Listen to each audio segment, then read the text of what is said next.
لاہور کا مسلم حکمران زبانی یکجہتی کی بجائے فلسطین کی آزادی کے لیے عملی اقدامات کریں۔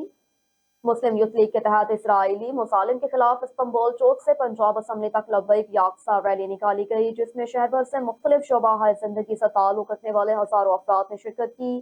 اس موقع پر زبردست جذباتی ماحول دیکھنے میں آیا۔ غیبر شہریوں کی طرف سے لبیک یا اقصی ریلی میں اسرائیلی جارحیت اور فلسطینیوں کے حق میں فلک شگاف نعرے بھی لگائے جاتے رہے۔ مسلم یوتھ لیگ کے لبیک یا اقصی ریلی میں شریک مختلف یوتھ تنظیموں کے کارکنان، طلباء، نوجوان، تاشوں اور دیگر شعبہ جات سے تعلق رکھنے والے افراد نے ہاتھوں میں خطبے اور بینرز اٹھا رکھے تھے، جن پر تحفظ کے اول اور فلسطینیوں سے یکجہتی کے حوالے سے تحریریں درج تھیں۔